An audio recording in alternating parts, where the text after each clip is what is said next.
The 1984 New Zealand general election was held on July 14, 1984 to elect 95 members to the 41st Parliament. Following the nail-biting 1981 election, which left the third national government with a razor-thin majority of one, Prime Minister Rob Muldoon hunkered down, wielding the power of the office of Prime Minister and Treasury like never before. He routinely ignored advice of Treasury officials to deregulate the economy. He had journalists he didn't like thrown out of press conferences, and ruled over his caucus with an iron fist. Grown men who challenged him were reduced to tears by the tiger from Tamaki. Either you saw Muldoon as a based king or a fascist dictator and a bully. There was no in between. By 1982, however, with the backdrop of the Falklands War, Muldoon was now fighting a war with a restless backbench. A younger generation of national MPs whose neoliberal agenda contrasted greatly with that of Muldoon's more paternal approach. Derek Quigley, a colonel in the 1980 Colonel's coup, was publicly humiliated and forced to resign as a cabinet minister following a speech he made criticising Think Big. Accepted the resignation of Mr. D.F. Quigley from his cabinet posts. As requested by you, I hereby resign as Minister of Works and Development and Minister of Housing and as a member of the Executive Council. The second recession during Muldoon's premiership hit in late 1982. New Zealand's economy contracted again by 3% and unemployment hit 5.1% by 1983. With Think Big failing to deliver on its promise, Muldoon imposed an incomes policy, a freeze on wages and most prices, interest rates and dividends across the country. Against this, he offered a sweetener of a tax cut which cost the New Zealand Treasury approximately $1 billion New Zealand dollars. Ultimately, the wage and price freeze, which had been intended only to last for a few months, remained in force for nearly 2 years. There were some big wins, however, including the closer economic relations free trade agreement with Australia, the aim of which was to get total free trade between both nations. This was seen as a surprise considering the personal animosity between Muldoon and Australian Prime Minister Malcolm Fraser. National also tried to give the party a refreshed image by electing Birkenhead MP Jim Macleay as Deputy Prime Minister. Growing discontent within the Labour Party would see a change at the top. Much of Labour's traditional working-class voters had now become middle-class liberals, and the population as a whole was sick of strikes and militant unions. Bill Rowling went to Labour's 1982 annual conference and put forward a motion to sever formal ties between the party and unions. The motion failed to pass, and this, combined with 3 election losses and attacks from his own MPs, resulted in Rowling retiring in late 1982. Rowling would be succeeded by the charismatic and also very fat David Lange. Lange was born in Otahu, Auckland in 1942. He worked at a freezing works while he studied law. It was during his time as a lawyer where he developed his wit and oratory skills. Lange gave legal representation to the most dispossessed members of Auckland society, as well as a legal aid to members of the Polynesian Panthers during the dawn raids of the 1970s. Encouraged by his cousin, Labour MP Michael Bassett, Lange would enter politics, winning the 1977 Mangere by-election, caused by the resignation of sitting MP Colin Moyle after Muldoon called him gay. Lange was elected Deputy Labour Leader in 1979 before unsuccessfully challenging Rowling in 1980. Lange would appoint his friend and free marketeer, Roger Douglas, as Labour's finance spokesman. The two would create a moderate manifesto that was designed to appeal to the left, the right and the totally bewildered. Lange's booming voice and debating skills greatly frustrated Muldoon on the House, not since Norman Kirk had Rob met his match. Adding to this, Muldoon was also now under siege from his former supporters. Wellington property developer Bob Jones, a close friend of Muldoon, had become so sick of Muldoon's economic policies and his refusal to liberalise the economy, he formed his own political party, the New Zealand Party. Like Muldoon, Jones was controversial and straight-talking. He appealed to voters who wanted change but hated Labour. A controversial issue at the time was the nuclear debate. Most Kiwis opposed nuclear testing in the Pacific, but now a new issue had emerged. As part of the ANZUS agreement, US nuclear warships would make regular visits to our shores. By the early 1980s, these visits would attract large protests. There was a feeling that clean green New Zealand had to be nuclear-free. On June 12, 1984, Labour MP Richard Prebble introduced the Nuclear-Free New Zealand Bill, which calls for the exclusion of nuclear-powered ships from New Zealand. Muldoon and National strongly opposed the bill, claiming that if the bill passed, it would cause the breakup of ANZUS and be a massive blow to New Zealand's security arrangements. National backbench MP Marilyn Waring announced that she would break rank and cross the floor to vote for the bill. All hell would break loose. Muldoon was enraged as he now no longer had a majority in Parliament. On the night of June 14th, a meeting took place in the Beehive between Muldoon, Waring, Party President Sue Wood and Chief Whip Don McKinnon to discuss Waring's actions. Waring stated that she would only vote against the government on this bill and that she would continue to support the government on confidence and supply.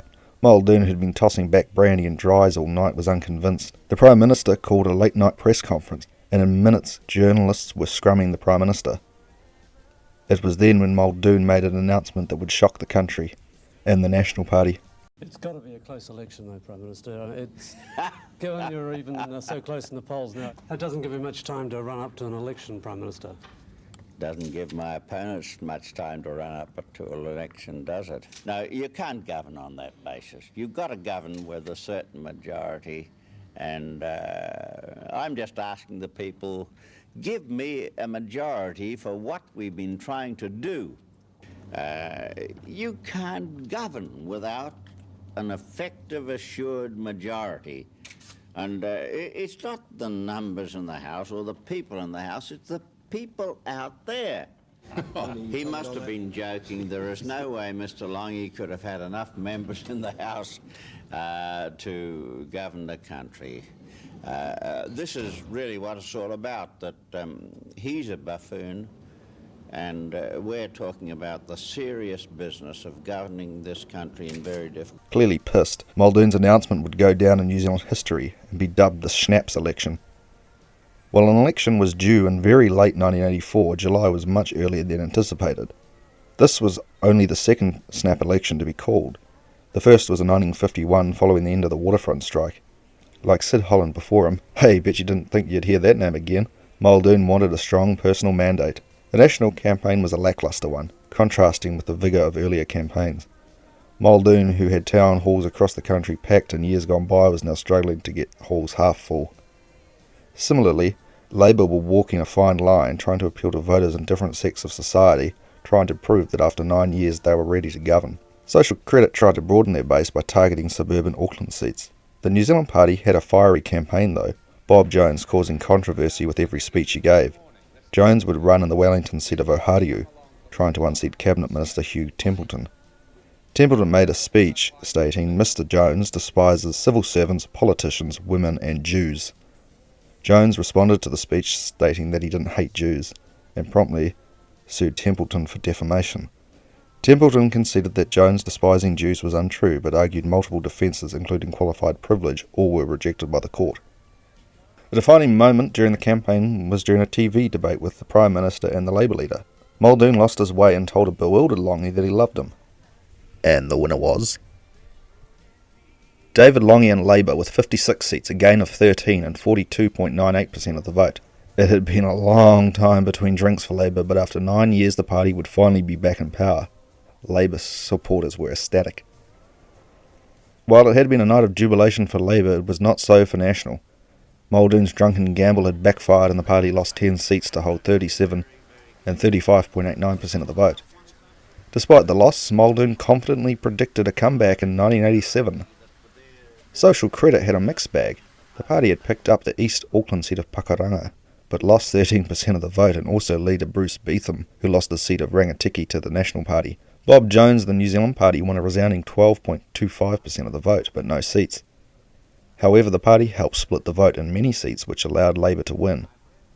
In Ohio, no less, Hugh Templeton lost to Labour's Peter Dunn, a former safe National seat, which has not gone back to the party since this election. The election saw New Zealand's highest ever voter turnout at 93.7%. Despite being defeated in a landslide, good old Rob still had one last surprise left in store. The day after the election, Treasury officials visited Prime Minister-elect Longy at his home. The New Zealand dollar was controlled centrally by the Reserve Bank of New Zealand at an exchange rate fixed to the United States dollar.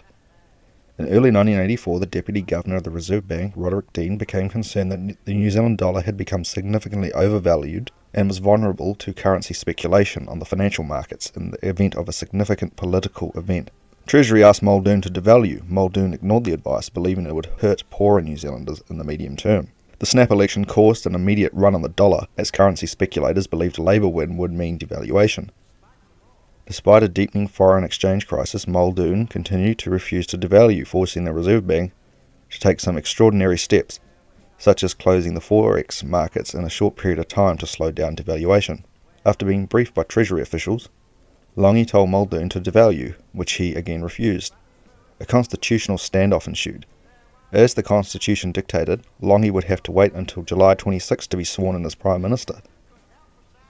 So in the meantime he was powerless, as caretaker Prime Minister Muldoon went on TV to tell the country he wouldn't devalue and that he was going to teach Longy a lesson on how to be a Prime Minister.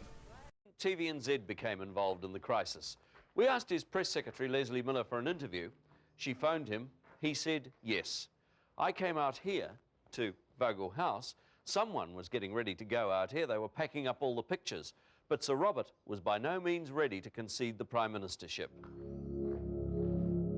You don't devalue. I am not going to devalue so long as I'm Minister of Finance. I hope that tomorrow Mr. Longy can get someone to explain it to him sufficiently so that he says, we will not devalue either.